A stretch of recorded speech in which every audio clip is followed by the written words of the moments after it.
O Realpolitik tem o apoio da AIMAP, a metalomecânica responsável por 24 mil milhões de euros de exportações.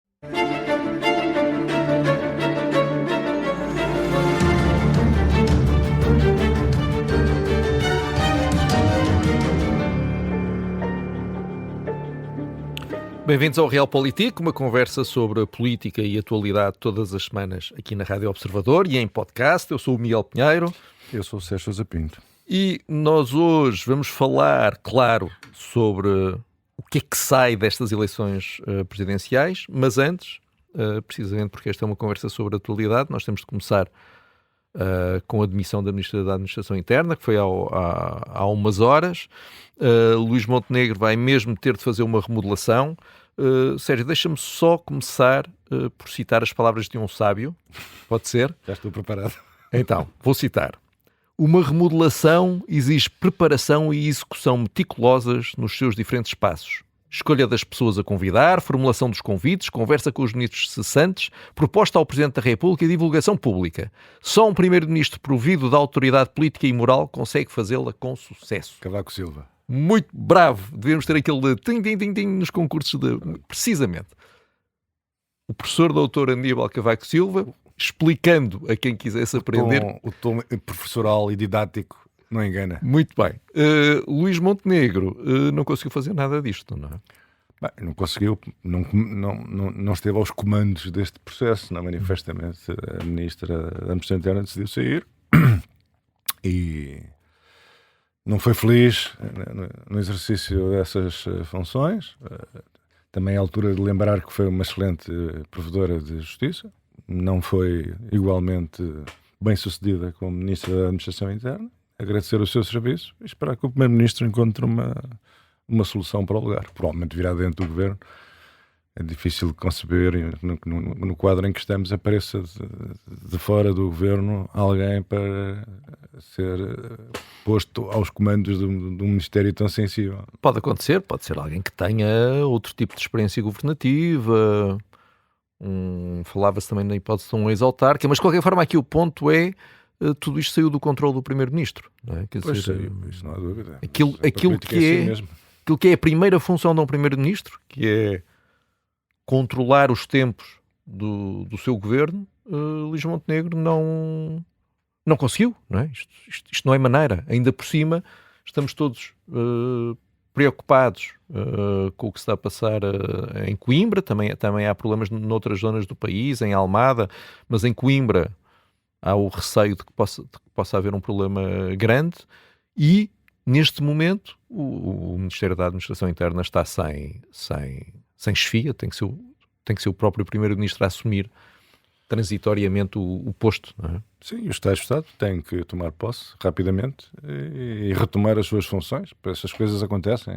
O Primeiro-Ministro não controla tudo, ninguém controla tudo, o Primeiro-Ministro também não. Agora o que é preciso é rapidez e capacidade de encontrar uma solução boa e estável para um Ministério tão importante. Uhum. Evidentemente que Montenegro ponderava controlar o timing da recomposição do governo.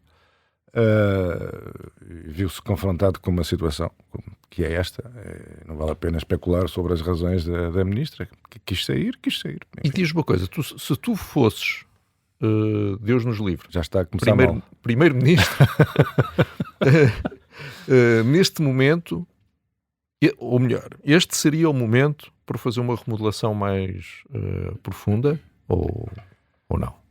Eu acho que enquanto a situação do país não se normalizar, enquanto este ciclo de catástrofes naturais não ficar ultrapassado, acho que não se deve o Governo e o Primeiro-Ministro concentrar-se... Sim, mas logo depois disso, não é? Ou seja... Sim, eu acho que Montenegro tem que refletir sobre o resultado das eleições presidenciais, tem que refletir, enfim, falou certamente com o seu círculo mais próximo, sobre a orientação política geral do Governo e terá que ponderar uma remodelação que alinhe o governo com a situação que se vive, com o desgaste de algumas figuras do governo e com a necessidade de dar um novo fôlego, porque o governo precisa de um novo fôlego. Dá a ideia que o governo está a queimar tempo inutilmente. Quer dizer, que as celebradas reformas que todos querem que aconteçam e que ninguém deseja que tenham lugar no seu quintal, pátio, no seu quintal, de facto nada acontece, e há uma ideia geral no país de inércia e de paralisia, em que nada avança. Sendo que o governo não tem 10 anos, não é? Este governo acabou de chegar. Acabou de chegar, mas já está a transmitir essa imagem. Já está a transmitir essa imagem. Mas tu falavas num realinhamento na sequência das eleições presidenciais. Podemos falar um bocadinho sobre isso. Cá estamos nós com um novo presidente, um presidente eleito. O que é que nós podemos esperar, não é, de uma presidência de António José Seguro, da articulação com o governo? Não é? Tu estás à espera de quê? O que é que tu antecipas? Bem, eu acho que António José Seguro está interessado numa coabitação profícua, para usar a expressão dele. Eu acho que isso é o que ele sinceramente deseja que aconteça. Resta saber se existiram condições para uma colaboração tão funcional, porque existem problemas que se vão colocar. Desde logo, a preferência que o governo tem revelado em encontrar entendimentos com o Chega no Parlamento. Não. O que é um entendimento com o Chega?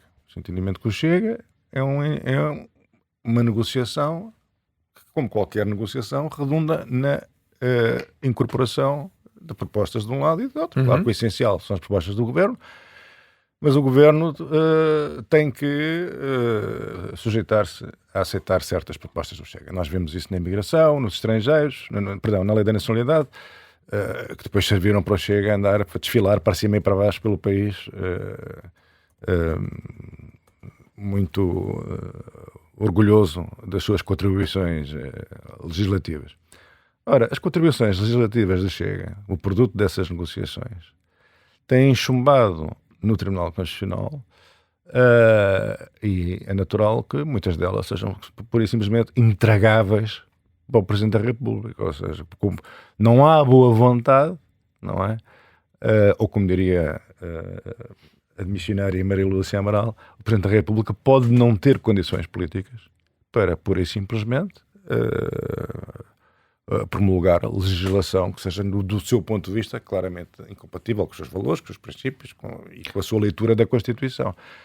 Portanto, é natural que alguns problemas sejam dirimidos pelo Tribunal Constitucional, outros não sei como é que serão, como é que possam ser dirimidos, mas quer dizer,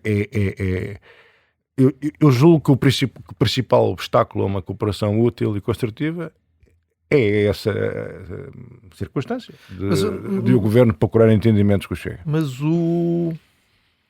Bem, isso coloca um problema, não é? O que tu estás a dizer é que só há uma boa relação do Presidente da República com o Governo se o Governo se entender única e exclusivamente com o PS.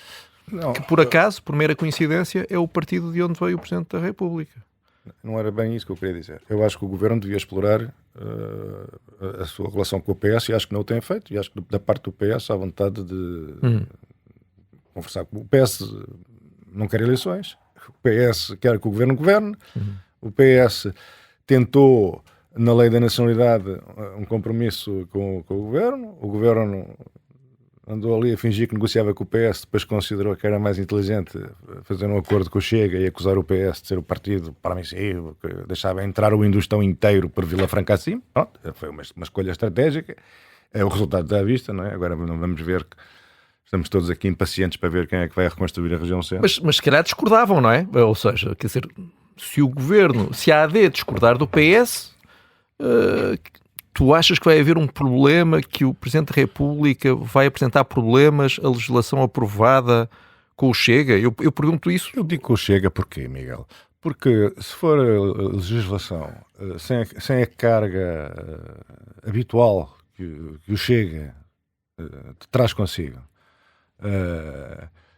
aquilo que o PS e que os socialistas e que muita gente considera que são coisas, e que o Tribunal Constitucional considera incompatíveis com os valores que constituem o norte de toda a nossa sociedade civil e política. Quer dizer, esses são os problemas. A governação propriamente do PSD, o Presidente da República não tem que concordar com ela. É a governação do governo legítimo de Portugal. O Presidente não pode promulgar só aquilo que concorda. Tem que promulgar muitas coisas das quais discorda. Porque a função governativa é distinta e não lhe compete a ele. Por isso é que o veto político é uma raridade. Não é? A regra é o Presidente não obstaculizar as soluções do governo, às vezes sinalizar ao país que isto não é a solução que ele preconizaria, que ele advogaria, mas não é obstaculizar o governo, porque senão temos um bloqueio no país e bloqueado já está o país, que chega por natureza e por definição, não é? Com a sua aversão a reformas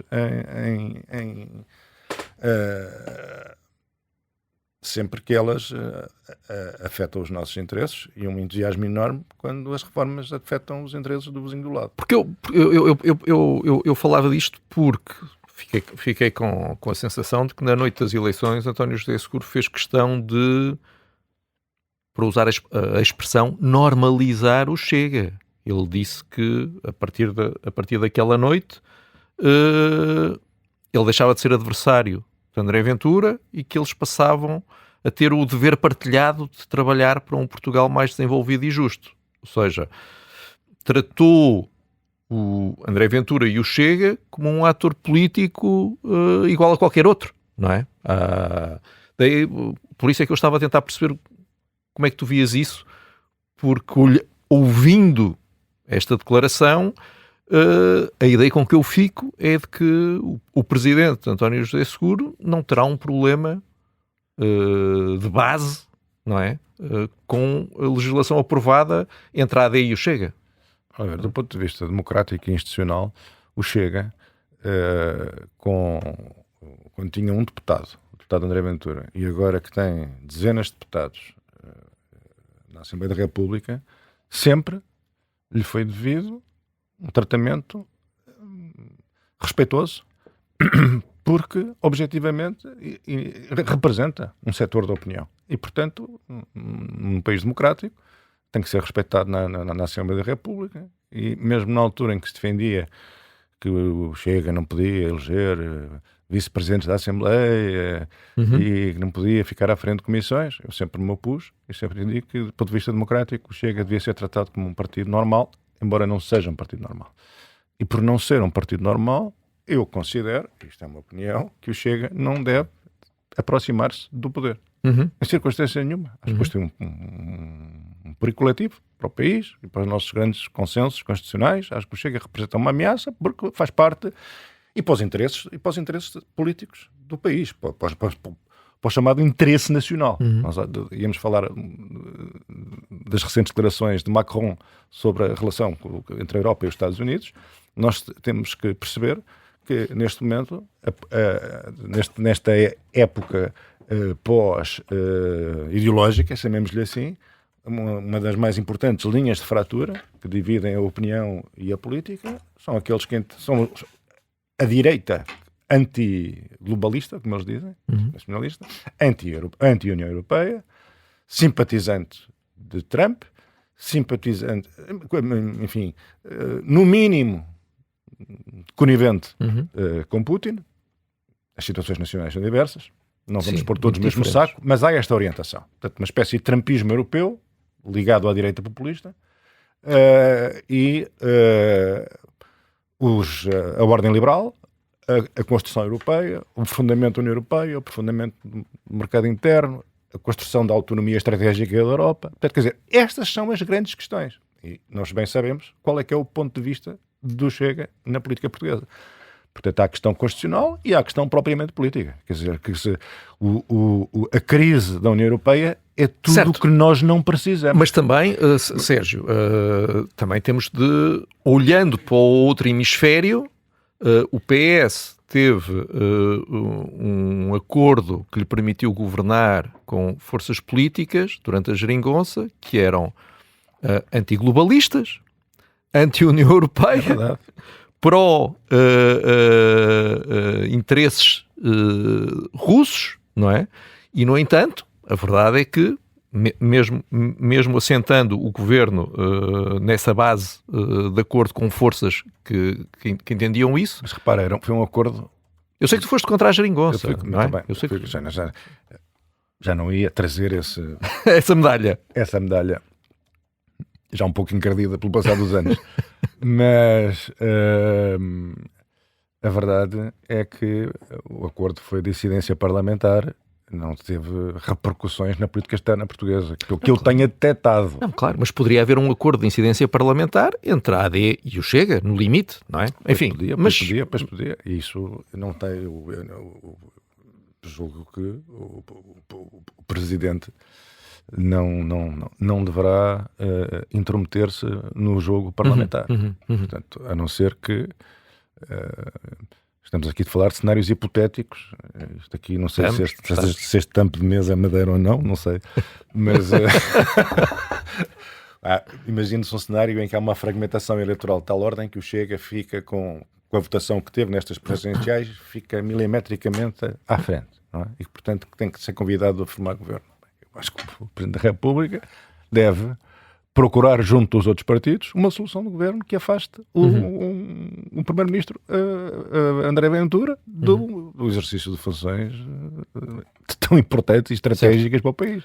Isso acho que é legítimo. Agora, impedir que o PSD fale com o Chega, como tem falado, que formaliza esse diálogo, que cria um entendimento político qualquer. Bem, o Presidente da República não pode... Eu, aliás, tu como grande especialista...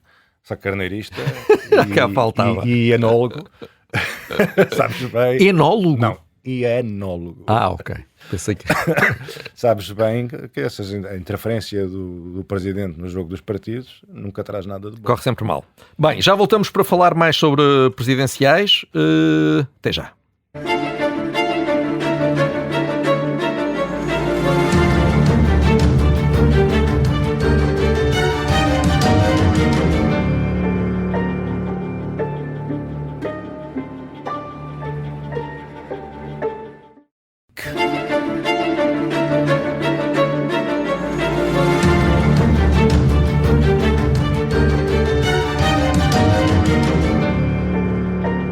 Bem-vindos de volta ao Realpolitik. Sérgio, antes de irmos aos derrotados das presidenciais, até aos derrotados que acham que foram vencedores, só um último ponto. Tu achas que é possível haver uma existência autónoma do PS com Seguro como presidente? Ou é inevitável que ele acabe por... Não, acho que o PS tem que ter uma essência autónoma. Tem que ter. Quer dizer, o PS tem que perceber, e julgo que percebe, que o Presidente da República não é o Presidente do PS, é o Presidente de Portugal. Não haverá alinhamento entre o PS e o Presidente da República. Eu acho que o PS está interessado e o Presidente da República está interessado que sejam cumpridos os mandatos. Então estão interessados nessa normalidade. O PS não tem interesse nenhum numa antecipação de calendários. O PS precisa de tempo para se reorientar, reorganizar, modernizar. E o Presidente da República tem as suas próprias tarefas que estão desligadas do calendário do PS. E, portanto, eu acho que o Primeiro-Ministro e acho que sinceramente não teme essa partidarização da função presidencial. Esse não é o risco que ele corre. Eu acho que ele sai muito fragilizado destas eleições. Por causa de André Ventura? E por causa de André Ventura. Ele sai fragilizado por não ter conseguido encontrar um candidato da direita democrática que fosse à segunda volta, o que é uma profunda anormalidade, porque, como se pôde observar, a direita democrática é maior do que a direita populista radical. E é uma anormalidade não ter conseguido chegar à segunda volta. Certo. Portanto, ele devia ter construído as condições para um candidato da direita normal, da direita moderada, chegar à segunda volta. Aliás, o eleitorado do PSD quase todo votou no António José Seguro. Quer dizer, a expressão eleitoral do António José Seguro, como é evidente, não é o Partido Socialista. É muito maior do que o Partido Socialista. A direita democrática votou António José Seguro, com o espírito de travar essa vertigem populista. E repente, Montenegro começou logo por não ser capaz, é capaz de conquistar uma maioria para governar e não é capaz de, sendo hoje o país sociologicamente mais de direita do que de esquerda, tinha todas as condições para ganhar as eleições presidenciais. E, portanto, se tivesse conseguido levar um candidato da sua área política à segunda volta, provavelmente vencia, porque essas são as condições sociológicas do país. Não quer dizer que vencesse, mas é razoável imaginar que vencesse.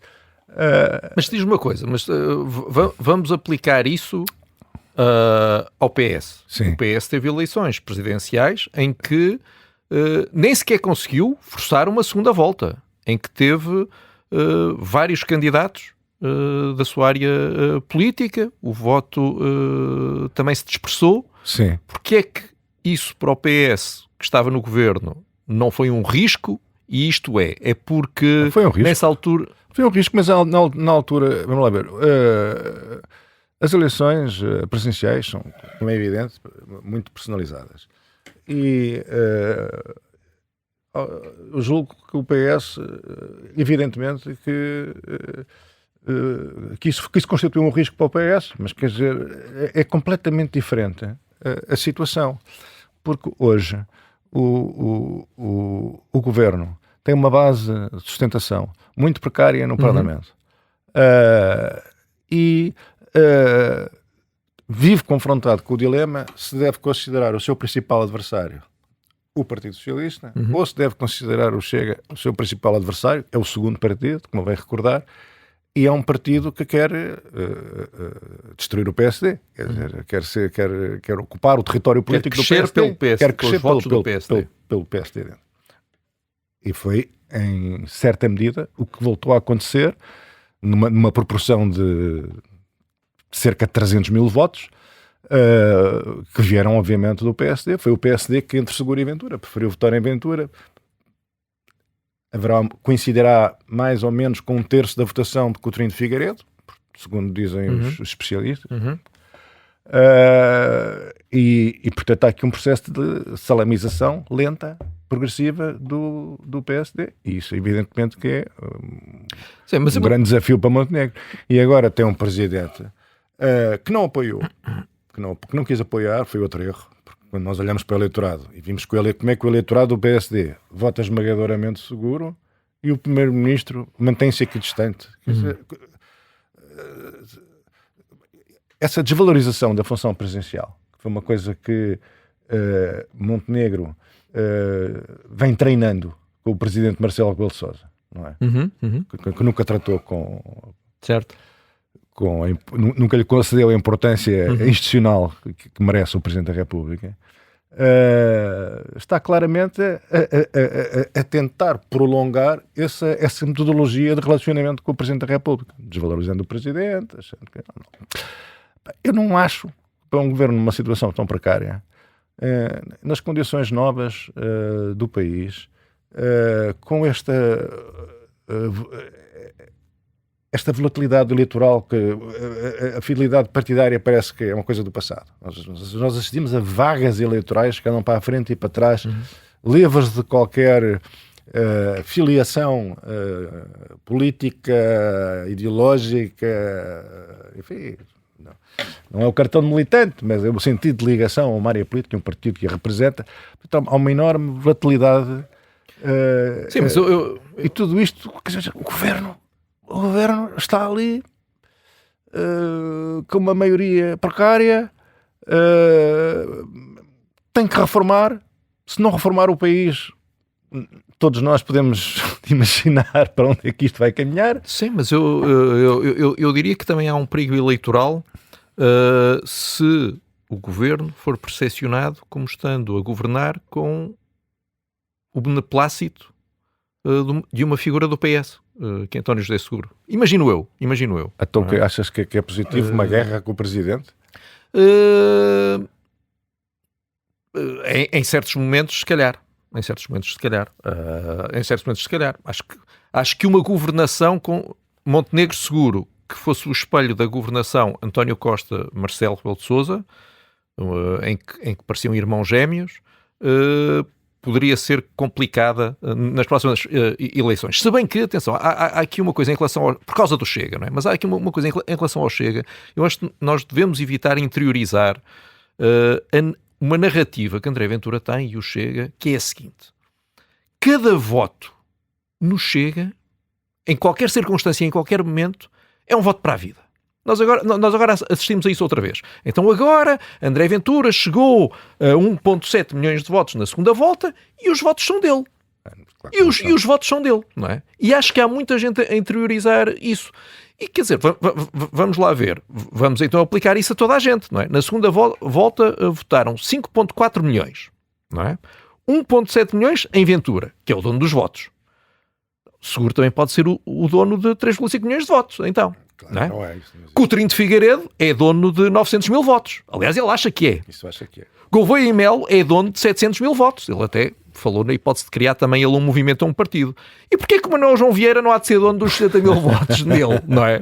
Ou o pobre do Jorge Pinto, 38 mil votos são dele. Paulo Raimundo, porque é que há de abdicar dos 90 mil votos de António Filipe, etc. E com isto, contas por alto, já temos 7 milhões de votos. Se toda a gente for dona, de facto, daquilo que pensa que é dono, nós já vamos em 7 milhões. Quer dizer, não é assim, não é? Pois Quer não. dizer, houve pessoas que votaram em André Ventura pela primeira vez, pois há esta questão da virgindade política. Votaram pela primeira vez em André Ventura. Meu Deus, Mas e agora? Isso tem importância. Mas, Sérgio, também houve muita gente que votou pela primeira vez num socialista ao votar em António José Seguro. Isso quer dizer que mais facilmente vão votar... Lá estás tu a fazer equivalências que para ti são naturais e para mim são aberrantes. Mas enfim. Não é...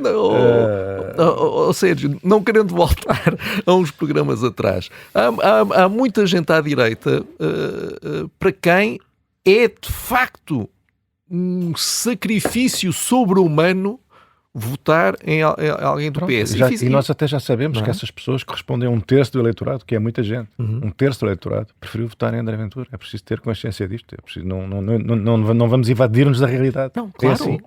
Mas isso não quer dizer que vão votar novamente, não é? Ou seja, André Ventura agarrar-se a esse 1,7 milhões como se estivessem no bolso dele. E agora só precisa de ir arranjar outros votos a outro lado para agora chegar aos 2 milhões, porque estes 1,7 milhões já estão seguros. Pois, mas... Não sei se não é um salto.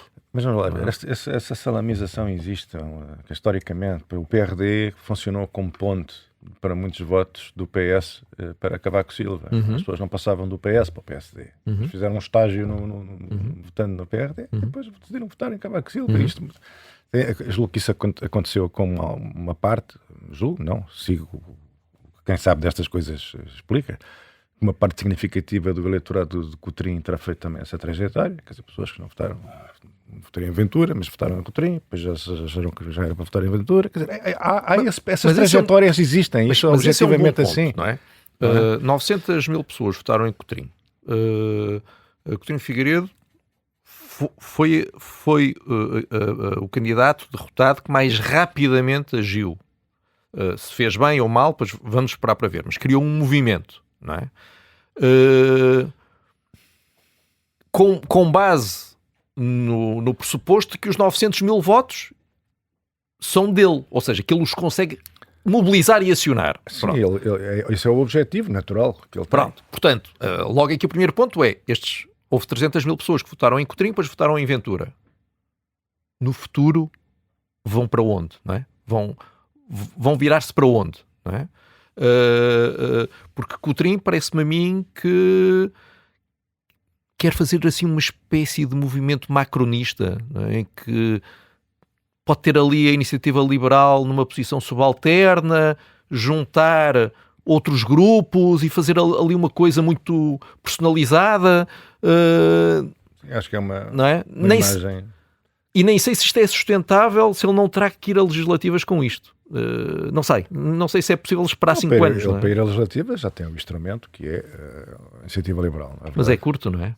Bem, é curto e não é dele, não é? Então, o que é que quer criar uma iniciativa liberal, ponto 2? Uma iniciativa pós-liberal.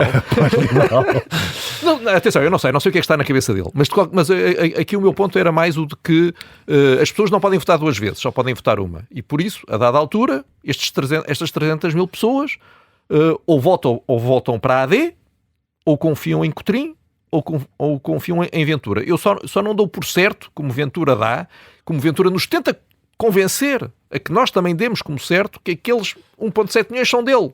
Pronto, e estão ali e já não vão sair dali. É só isso que me mete um bocadinho de... Olha, eu vou dizer a mim o que é que me preocupa. A mim preocupa-me o peso no emprego das pessoas que recebem o salário mínimo, que é colossal. A nossa dependência excessiva do setor do turismo, que paga salários muito baixos, um setor de baixíssima produtividade. O custo de vida, a duplicação de despesa da classe média com serviços que o Estado deveria prestar, mas que não presta satisfatoriamente, obriga a uma duplicação dos encargos familiares. Sinceramente, esta dinâmica de empobrecimento, que os números do consumo já começam a refletir. Nós assistimos à crise da restauração. A crise da restauração é um sinal inequívoco do empobrecimento da classe média portuguesa. Também vai projetar-se cedo ou tarde nos consumos culturais, se é que não se está já a fazer sentir. E, portanto, esta situação sobre a qual se fala pouco, que é a realidade, é a chamada realidade, exige reformas.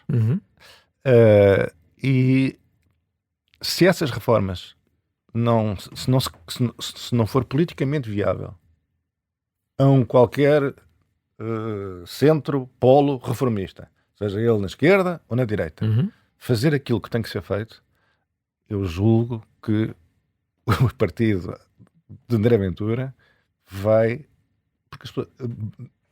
crescer.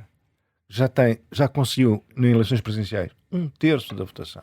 É muito. Eu chamo a tua atenção que, quando a França, em 2002, foi surpreendida pela votação de Jospin, que não conseguiu ir representando o Partido Socialista à segunda volta, e ficou Chirac diante de Le Pen, 80% dos franceses foram votar. 80%. E Le Pen não saiu dos 17%, passou de salvo erro dos 16,7% para 17%. E a esquerda e o centro-esquerda foi tudo massivamente votar em Chirac, que teve 82%. Repara como é diferente da situação que nós estamos a viver em Portugal. Sim, mas também há uma diferença. Repara como é diferente da situação que estamos a viver em Portugal. É que nessa eleição em França tu tiveste que escolher entre uma figura...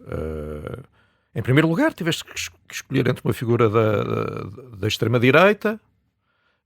Na altura ainda não havia estas coisas da direita populista, não é? Da extrema-direita, e uma figura da direita.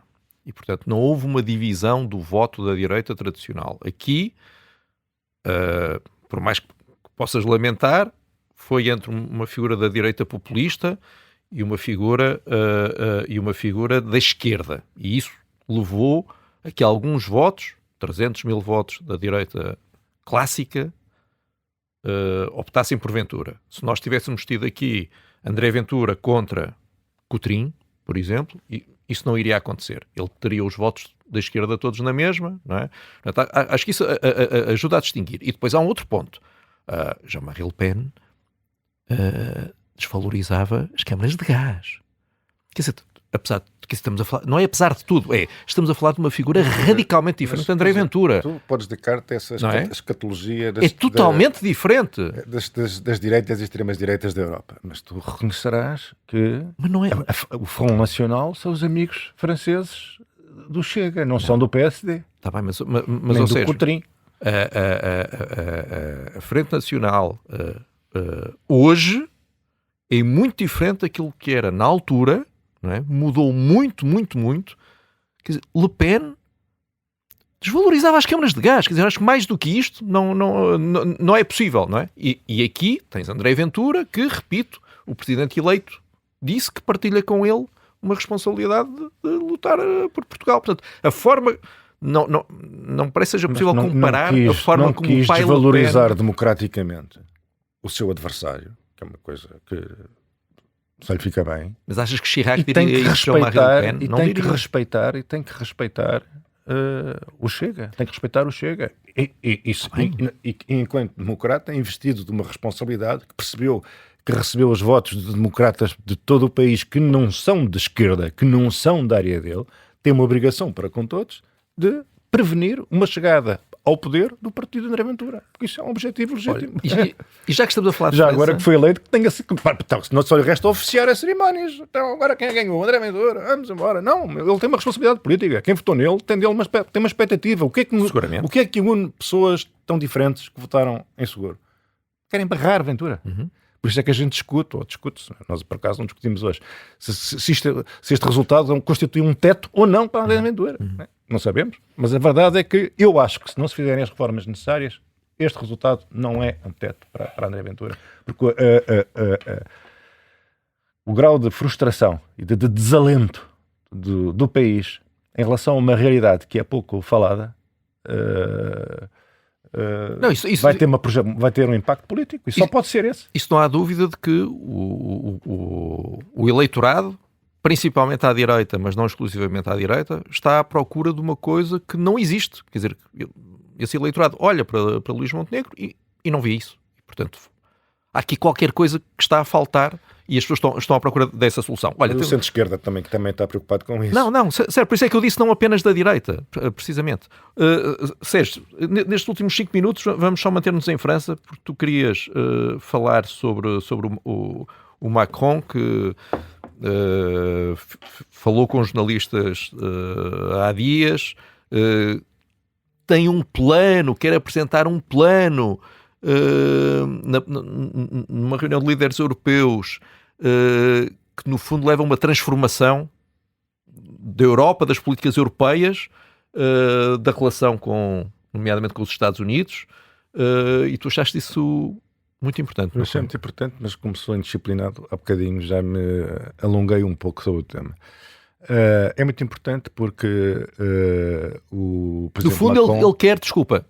ele quer por um lado políticas europeias um bocadinho mais proteccionistas do Made in Europe e tudo mais, e quer também que se prepare novos embates contra Trump, não é? Acho que diria eu. Quer dizer, eu diria que em primeiro lugar ele refere-se àquilo que designou como o momento Groenlândia. Ele diz: o momento Groenlândia é o momento em que os Estados Unidos ponderam agir militarmente contra um país europeu, membro da União Europeia e membro da NATO. E apoderar-se de um território que não é seu. E ele diz: o momento de Groenlândia é um momento que define uma nova época. E voltou a pregar a autonomia estratégica da Europa, algum protecionismo que proteja a indústria europeia da concorrência desleal,